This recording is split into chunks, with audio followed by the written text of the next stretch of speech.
Thank you, Madam Speaker, and I'll be sharing my time with the very honourable member from South Okanagan, West Kootenay.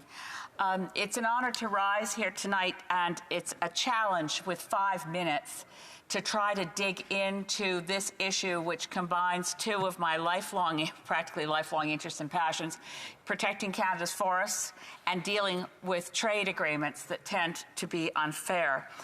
In this issue, I think we can all agree in this House, and I do hope we can adopt a Team Canada approach, that the U.S. recent imposition of countervailing duties and anti-dumping rules that double the tariffs for Canadian softwood lumber are completely unfair and unjustified. But where do we go from there? I'd like to suggest a novel approach, but first I want to say what we should be doing as Canadians to help the forest sector, because as many members here have said, workers are losing out, communities are losing out, businesses are losing out, and we should be able to do something about it domestically without the risk of creating more arguments that Canada is subsidizing its forest products. What could we do? We could try to ban, and I think we can ban, the export of raw logs so that we can get logs to our mills for value added and keep people employed for use of the products, not just in Canada, not just in the United States, but for export. If you look at the way the Swedish forest industry created itself for maximum value added and high value export of smaller amounts of timber, whereas Canada organized it for massive amounts of volume for low value export with very little value added. We could flip that around and try to create more jobs and protect the workforce. We should look at doing more with mass timber wood construction of buildings. Now, the bill that was put forward by the honourable member for South Okanagan West Kootenay is now before the Senate. We supported it in this place. We should continue to support it and get that done. We also need to be doing whatever we can to find ways to let the forest communities know, after the devastation in our province from pine beetle, which caused a lot of loss of jobs at mills, that we will fight for them. Now, this is where it gets more complicated, and I want to dive into this. The trade agreements are intractable. I mean, I remember when Art Eggleton back in 1995 bought 5 years of peace. I don't know how many will remember that in a softwood lumber agreement that lasted till 2000. We have these stop and starts and stop and starts. We need a long-term, and I agree with trade lawyer Larry Herman on this, we need a long-term commitment and a deal that lasts long-term, which will take political will from both Washington and Ottawa. But the bigger picture here, which is new, is that the multilateral trading system is broken. We know who broke it. It was Donald Trump. And for some reason, U.S. President Joe Biden has continued to keep it broken, which means that when Canada wins, as we did in summer of 2020, at the World Trade Organization, that our approach to forests was not unfair under the trade rules. The U.S. didn't like the ruling. They all complained about it. They appealed it. But guess what? They also said, this is further evidence that the WTO itself isn't fair. We keep losing. Therefore, we're not going to put judges on the WTO appellate bodies, so we have a void. We have a broken system. Now, how do we unstick a broken system?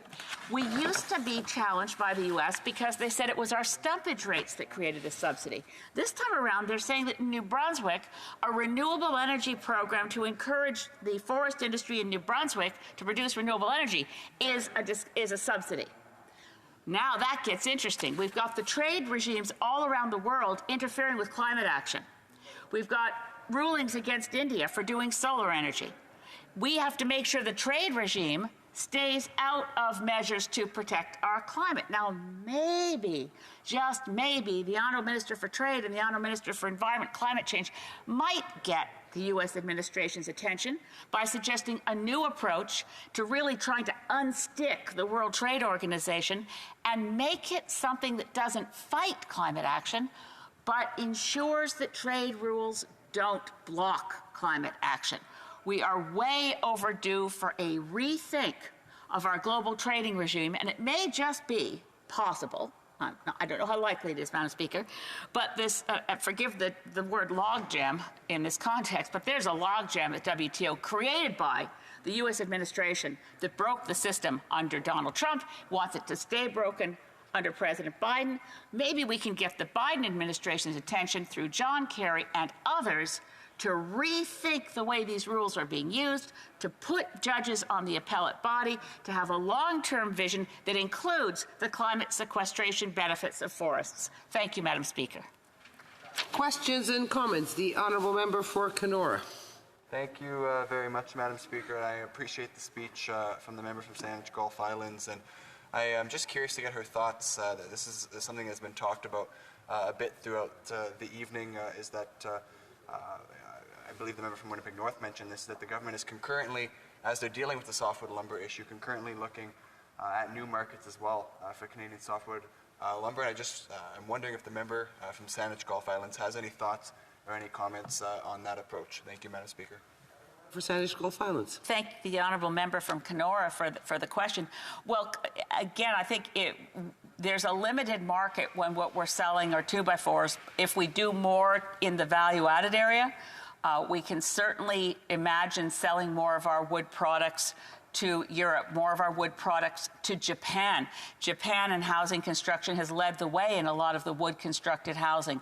I think we have to be creative and expand our markets, but also do more with wood within Canada. We've been through COVID. We've learned a lot about supply chains. Let's do more locally. Questions et commentaires, l'honorable député Jonquière. Merci beaucoup, Madame la Présidente. J'apprécie toujours écouter. Thank you, Madam Speaker. I would just like to ask my colleague from the Green Party if she thinks that one of the solutions for the forestry sector is to develop a bioeconomy that would allow us to greatly reduce our carbon footprint in a number of sectors of activity. Gulf Islands. Merci, Madame. Thank you, Madam Speaker, and thank you to my colleague for Jonquière. I completely agree with him that there are advantages of using our forests for a green vision and for a bioeconomy, and there are many forest products that can be used to protect our climate and to protect our very forests, and their role, I don't know the word in French. Sequestration de carbon.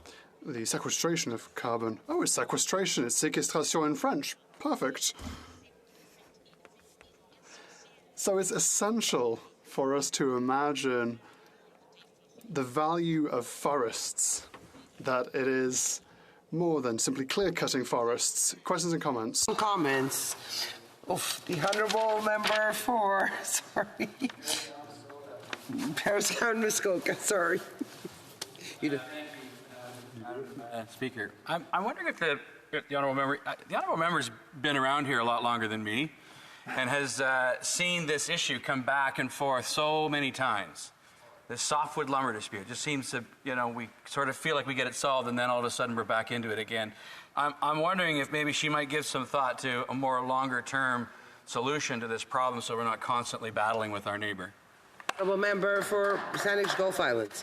Well, yes, Madam Speaker, and not only have I been around here a long time, I've been around forest policy a long time to remember that this goes back to 1982. Shakes and shingles that just sounded like something really bad you'd get if you didn't have a vaccine. So we have been perennially dealing with what really boils down to U.S. protectionism. And the U.S. lumber industry has a lot of political clout. But we have made changes. I mean, we used to be held up on the stumpage issue, and they weren't wrong that there was an element there of subsidy. But that's changed dramatically. BC and Quebec and the Maritimes have changed the stumpage policies to eliminate that notion of subsidy, but still the U.S. is able to play this game with us, even though they need our lumber too. So a long-term vision which is based on fair rules to protect a good bilateral trading regime which helps both countries, we should be able to get to that. So much of it is U.S. politics, and in looking at what's happening right now, you see commentators saying, well, it's not likely to get sorted out till maybe 2023.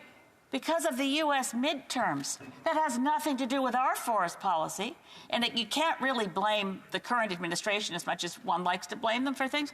This is perennial, and it's bedeviled Conservative and Liberal governments and provincial NDP governments for decades. Finding a solution would be wonderful, but I think we need to open it up at a really high level to get out.